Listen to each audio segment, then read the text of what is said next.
Il faut vraiment que tu focalises à fond sur le grand dorsal. Donc vraiment ce muscle-là qui va créer le mouvement.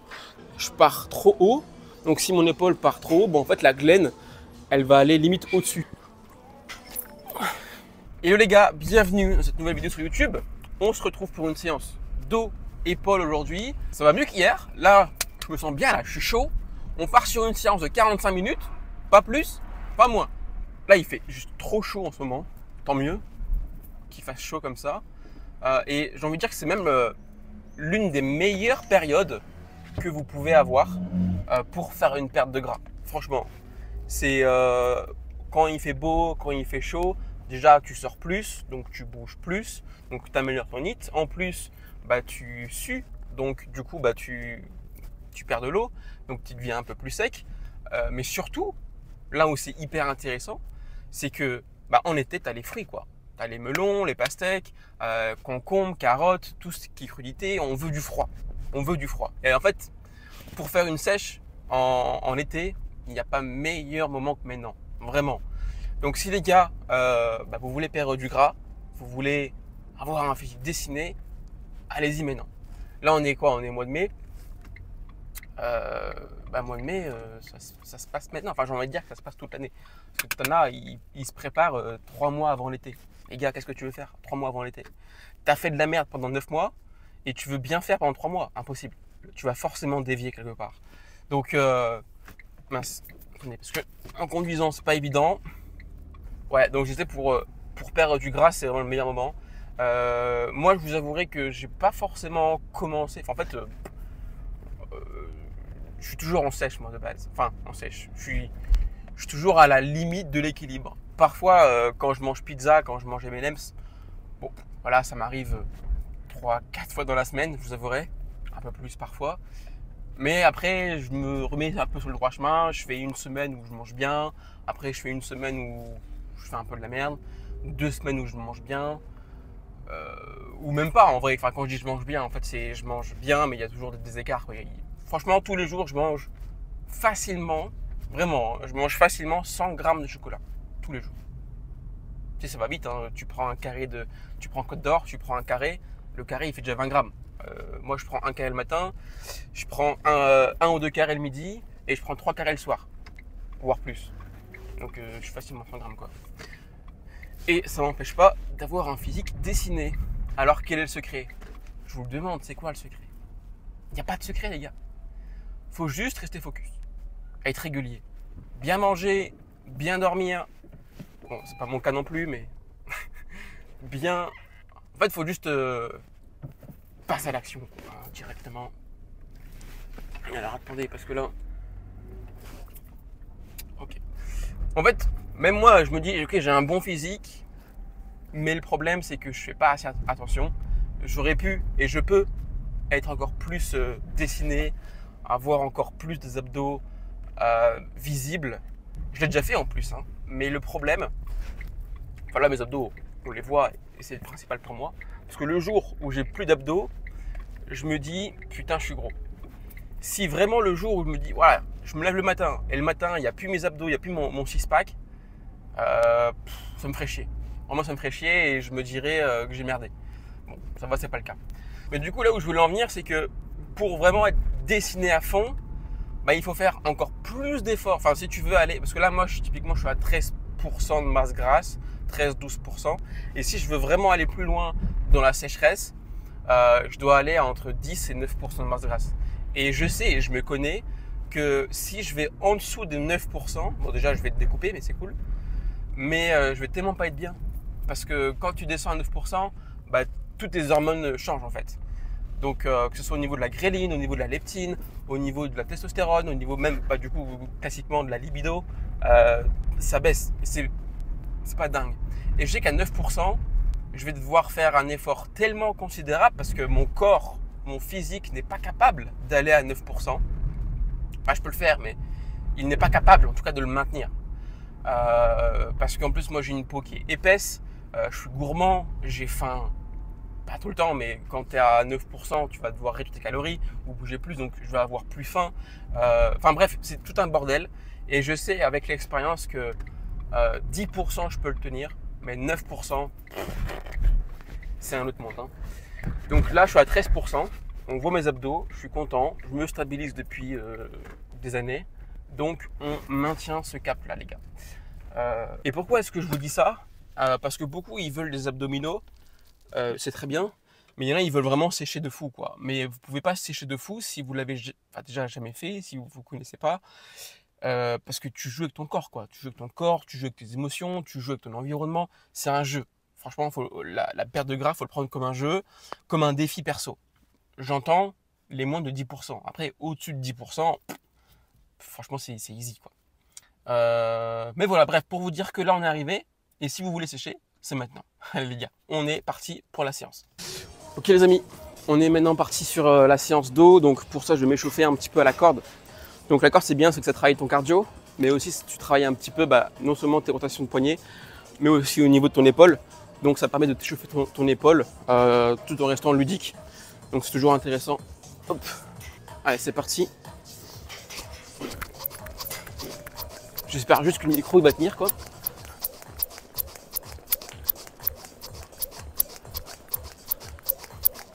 Après, c'est bien, tu peux travailler la proprioception aussi, quoi. Tu es là, sur une jambe. Donc, non seulement au niveau de la hanche, tu travailles. Au niveau de la proprioception, tu travailles. Donc, vraiment, la corde, c'est bien. Je le fais souvent en séance dos. Après, tu as des petits moves. Sur le côté et tout.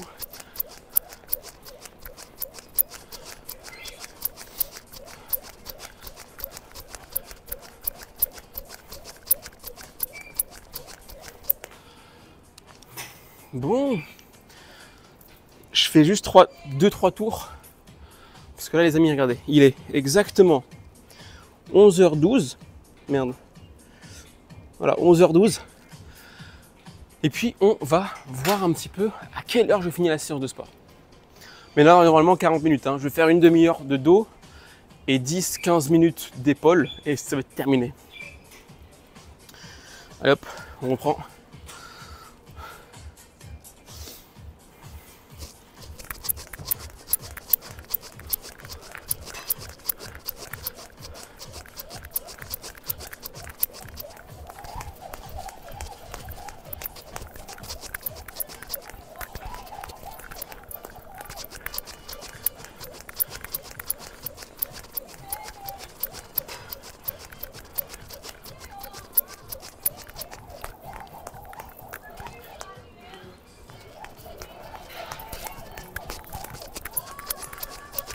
Merde, putain.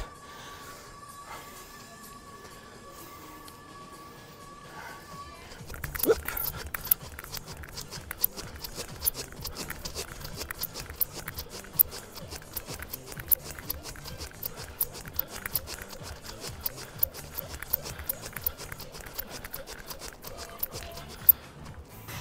Bon, j'aime bien être complet. Franchement, en muscu, je pense que 90% des mecs qui font de la muscu, ils ne savent pas faire de la corde à sauter. C'est un peu dommage parce que la corde, c'est très complet, c'est polyarticulaire.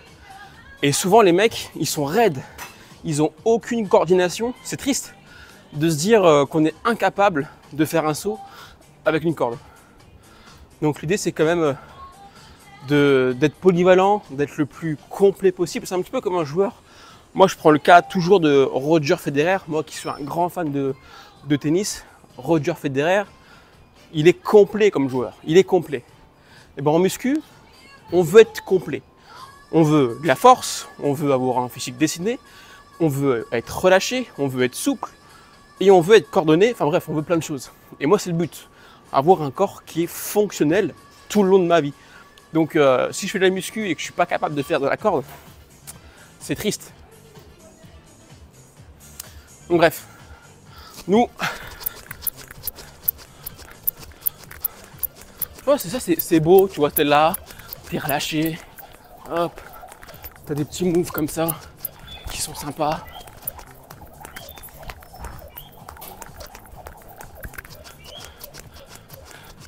Mince. Et ça, tu vois, franchement, je pense que des mecs à la salle qui font de la corde, t'en as pas beaucoup, hein. Bah, les dernières,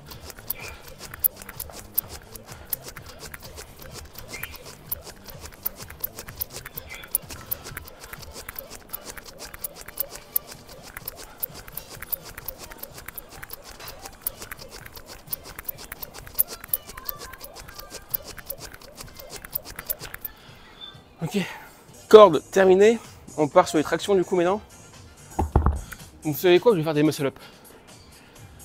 Je vais faire des muscle-up, ce sera pas mal. Bon les gars, je voulais partir un peu sur des tractions.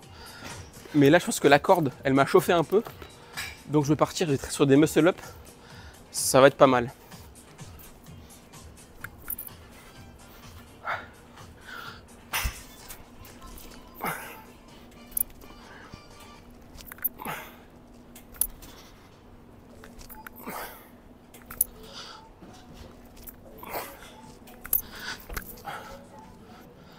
C'est parti, deuxième set.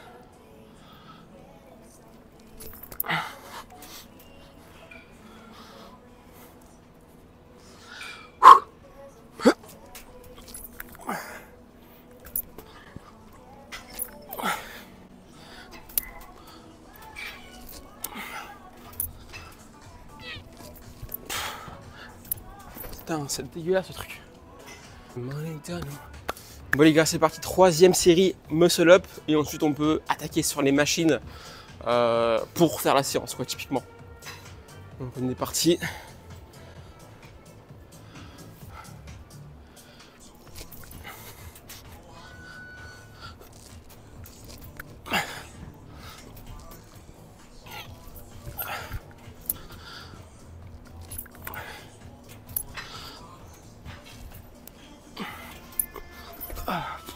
Ok, terminé. Je vais enlever ça pour mettre des poignets.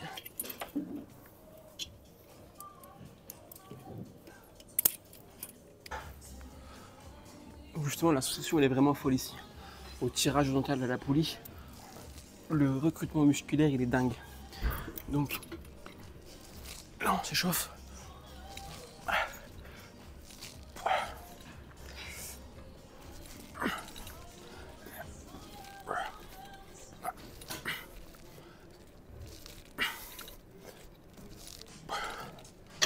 Ok.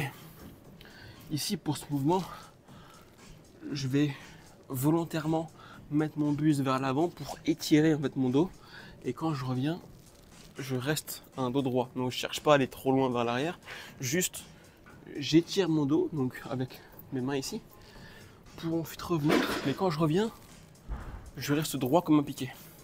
Et ce qui permet d'avoir vraiment un étirement au maximum. Donc là, je vais mettre un peu plus.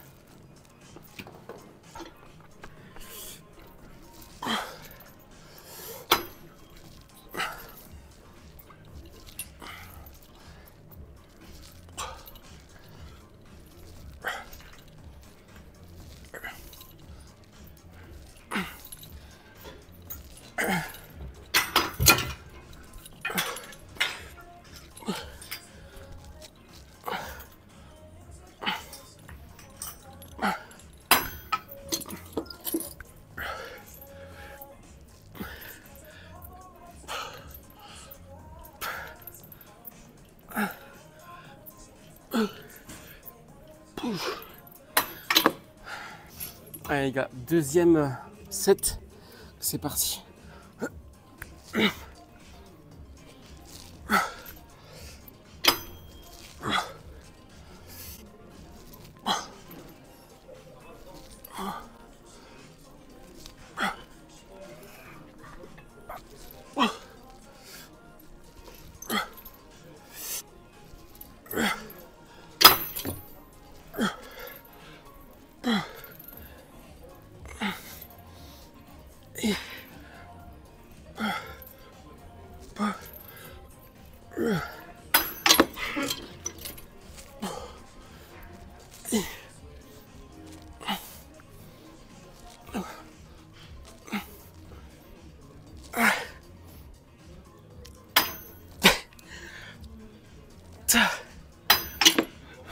Ok.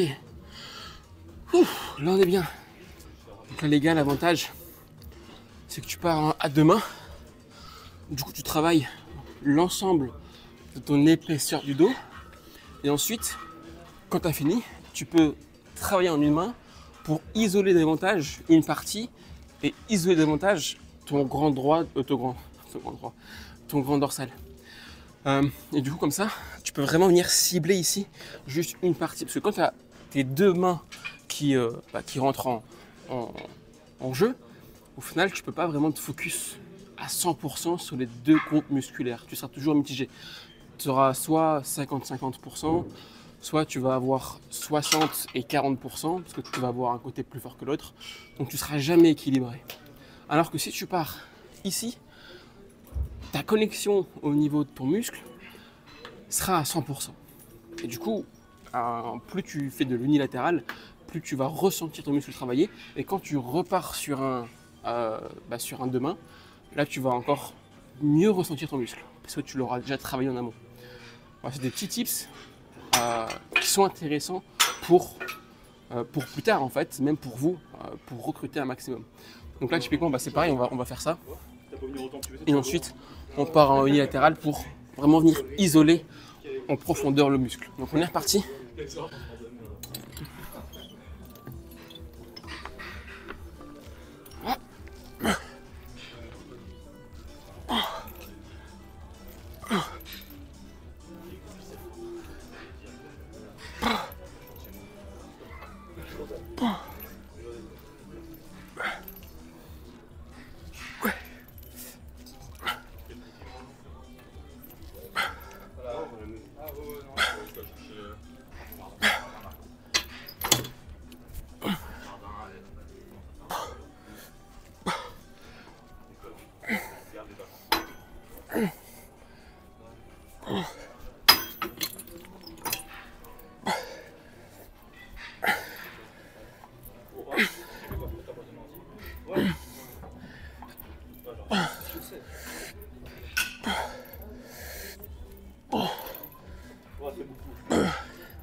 Ok les gars, dernière.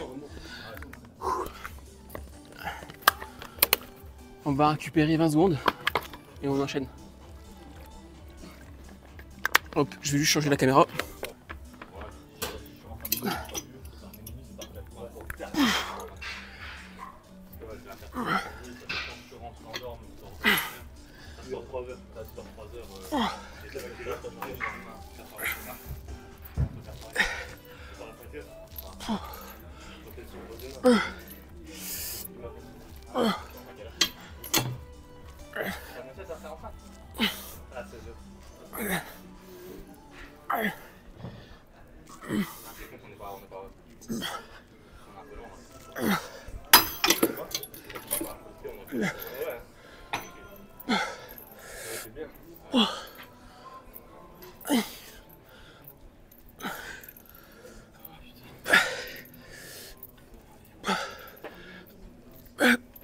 Ok.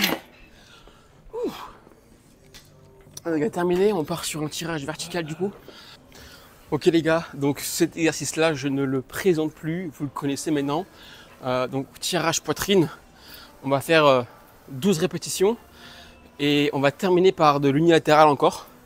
On va partir d'un seul côté. Alors la tension n'est pas la même, mais c'est toujours intéressant. En fait, quand tu fais ce mouvement-là d'un seul bras, il faut vraiment que tu focalises à fond sur le grand dorsal. Donc vraiment ce muscle-là qui va créer le mouvement. Donc c'est pas un mouvement de bras où tu tires juste le bras, c'est un mouvement où tu tires ici. Donc là je fais rien, ici je fais rien, je tire ici, tac, et ensuite je pars. Alors c'est très subtil, c'est très subtil, mais c'est ton muscle ici qui va venir, tac, bouger, ou du moins travailler. Et ensuite le bras n'est juste, c'est juste une liaison entre la barre et ton muscle, quoi. Mais le bras ne rentre très peu en ligne de compte. Donc écoutez, on est parti. Je vais enlever les poids parce que je suis faible. Non, quoique, on va les laisser. Je vais mettre 39 déjà pour démarrer. Et on est parti. Je prends une prise large, toujours. Hop.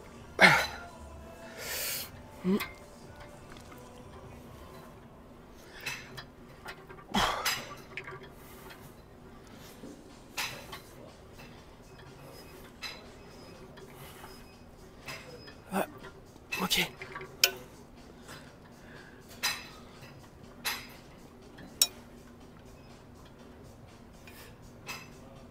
Ok. Par contre là ce que j'ai peur c'est que le câble pète. Quand j'ai déjà cassé un câble, j'ai peur que ça repète. Mais bon, normalement,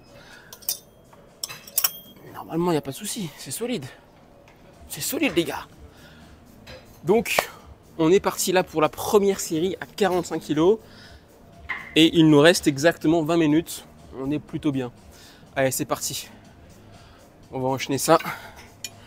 Hop.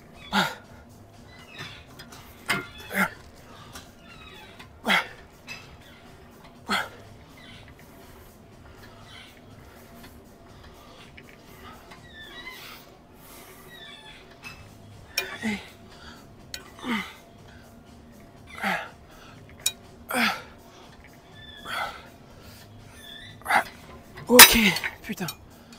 Ouais, que 3 reps, c'est pas dingue. C'est pas dingo. Putain, là, le mouvement était un peu dégueulasse. J'ai fait 3 reps, c'était pas terrible, mais ça passe quand même. Ça fait un petit volume, quoi. Donc là, on est parti dans le deuxième set. Allez, let's go. Je vais juste enlever la bouteille. Hop.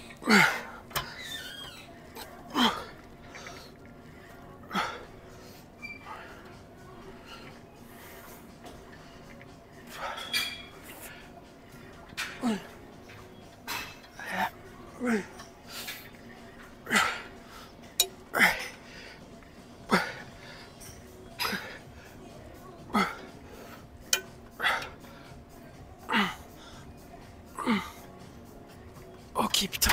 Oh, oh là là là là là là là. C'est parti, on enchaîne. 45 kg. Enfin non, on est plus là, on est à 40.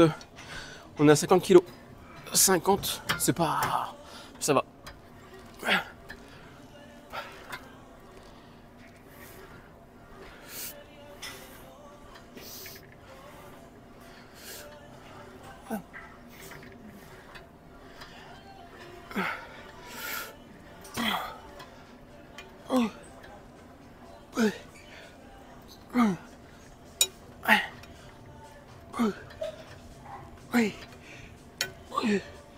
Petit bonus.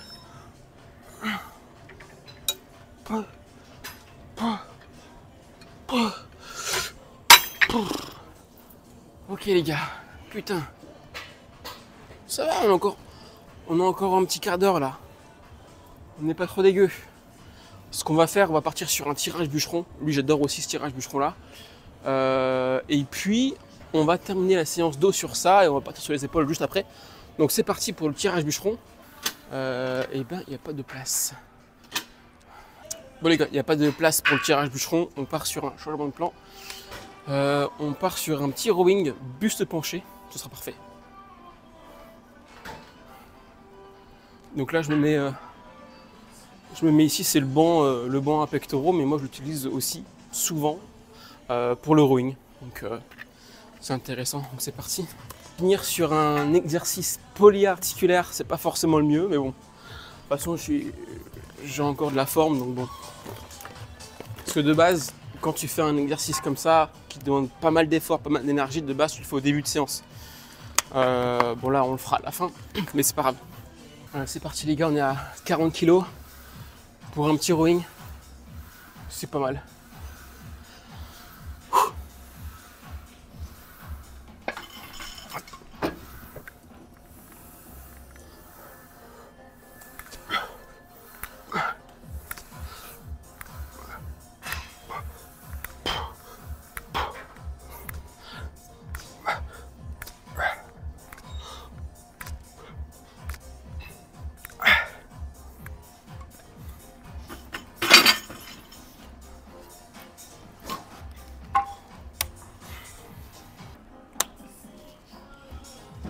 Ce que je fais aussi, c'est que la prise, je prends pas une prise pronation, je prends une prise supination, ce qui me permet d'aller plus loin dans le mouvement. Parce que si tu restes sur une prise pronation, là tu vas te coincer, tu tournes ta main, tu peux aller plus loin.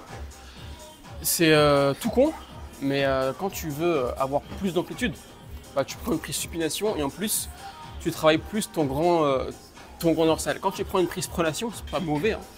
Tu peux toujours prendre une prise pronation, mais tu vas travailler plus l'épaisseur. Là, si tu prends une prise supination, tu vas tout travailler sur ton grand dorsal.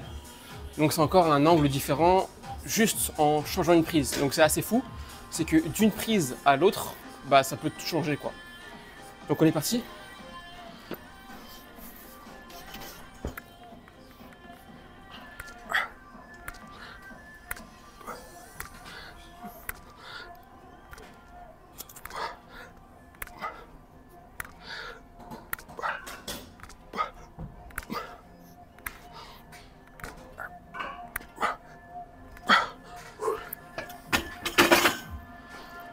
Et là, je vais prendre une prise.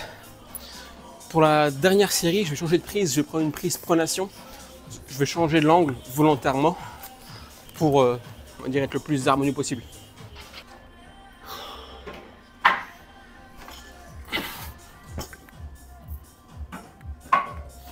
La prise pronation ici.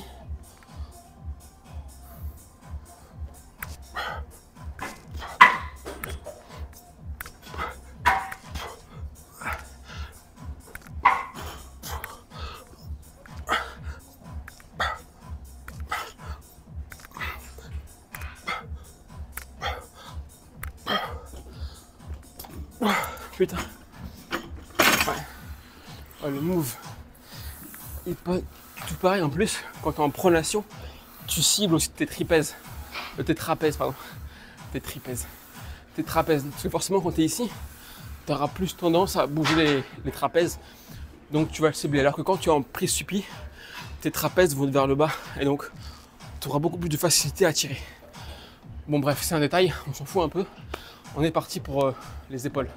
Bon, ok les gars, le dos terminé, on a fait une petite demi-heure de dos. Là, on part ensemble sur les épaules. Donc on va faire un petit deltoïde postérieur et deltoïde latéral. On va faire un superset, c'est ça très bien. On va se mettre là. Ok les amis, donc là on part sur les épaules. Donc à la poulie, élévation latérale et ensuite haltère, l'oiseau. On va enchaîner ça et ça sera nickel. Ici poulie, donc comment ça se passe à la poulie?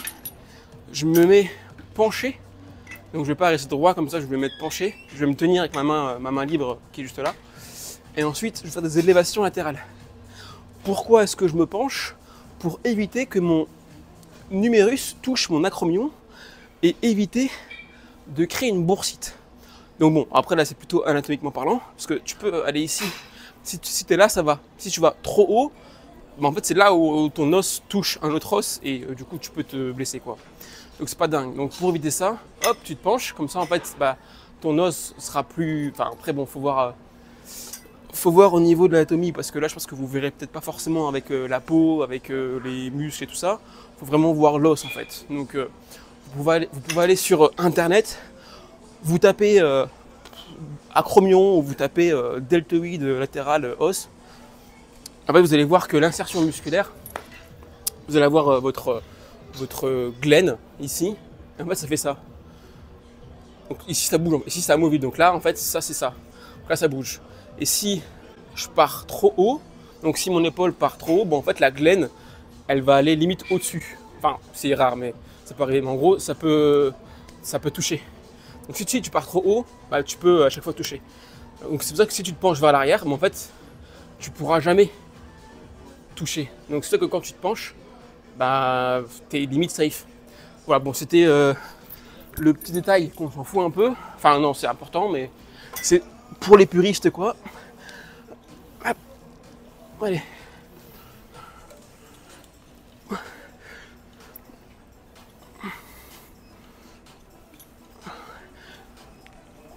Oh.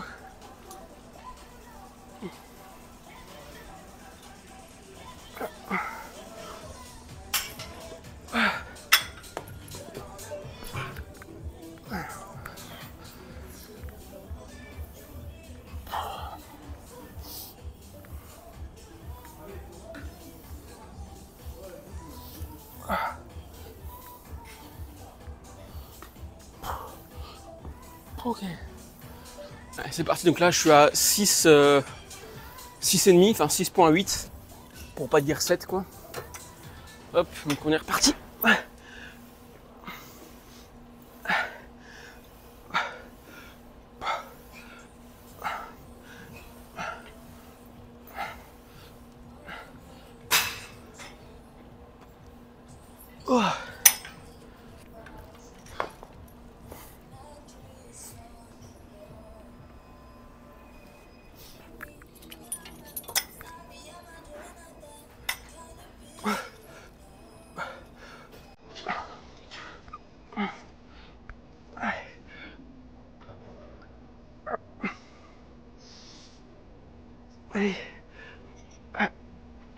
le mouvement est nul. Putain. Ouais.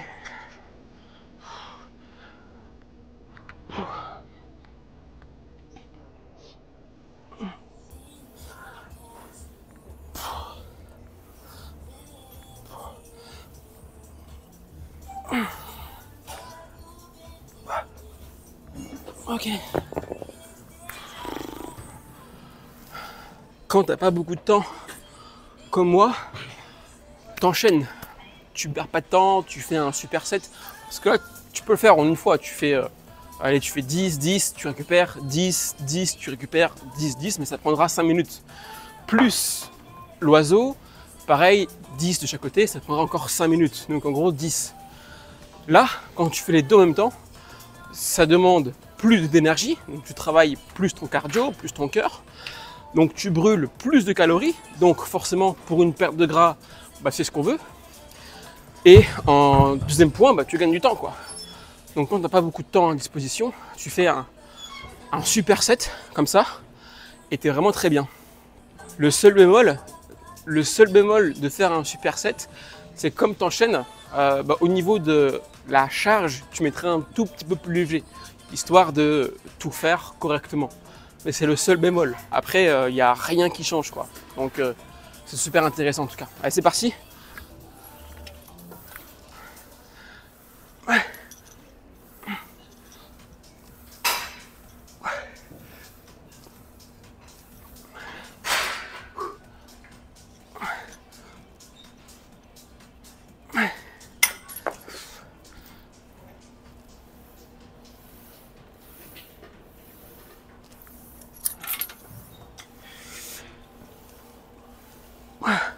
C'est intime, hein.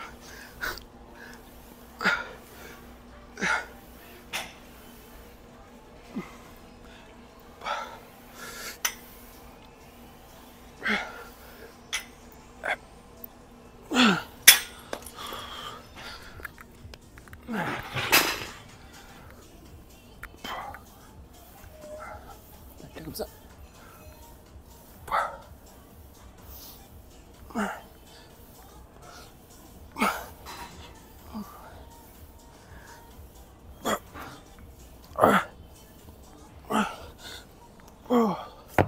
Ok.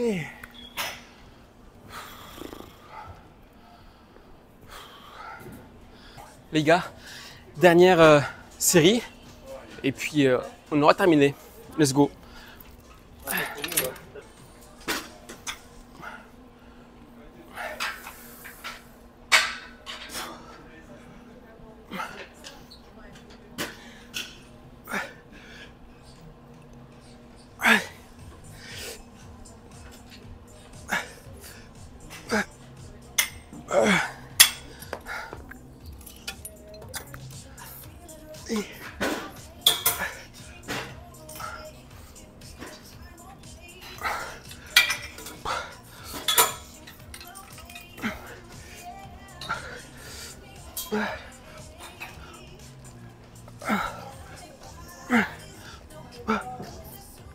Oh putain.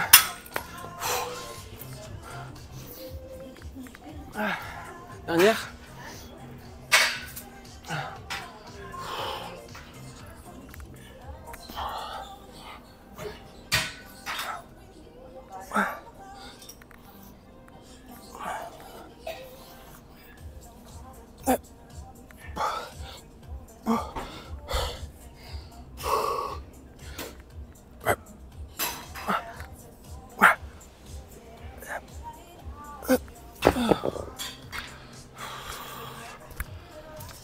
Ok, les amis, on a terminé. On regarde un peu le chrono et il est exactement 12h03. Donc on a démarré à quelle heure? Il était pas 11h. Ça fait quoi, 50 minutes je crois. Bref, je sais même plus, on va regarder ça au montage. Mais en tout cas, c'était un réel plaisir d'avoir partagé cette séance là. Assez court mais assez intense tout de même. Et si on regarde un petit peu les épaules, bon les biceps j'en parle pas, ouais. Tri ok, surtout épaules, hein. Les épaules c'est assez une dinguerie. Bref les gars, Je vais ranger tout ça et je retrouve dans la voiture. Ok les gars, on arrive maintenant à la fin de cette vidéo. J'espère que la petite séance d'eau, épaule, vous aura plu. 45 minutes, 50 minutes max, pas plus. En tout cas, moi, c'était un réel plaisir. Pensez à vous abonner, hyper important pour moi. Et si vous m'aimez, likez, partagez. Non, pas, on s'en fout de partager, mais abonnez-vous. Et si vous ne m'aimez pas, et tant pis. Et puis, on se retrouvera dans d'autres vidéos. En tout cas, sur ce, portez-vous bien. Moi, je vais aller bronzer au soleil là, parce qu'il fait super beau. Bref, c'était Romain. Portez-vous bien. On se dit à très vite dans une prochaine vidéo. Ciao, ciao. Head up when I act, head up that's a fact, never looking back, I'ma keep myself on track, keep my head up staying strong, always moving on, feel I don't belong, tell my thoughts to move along, push myself to be the best, die with no regrets, live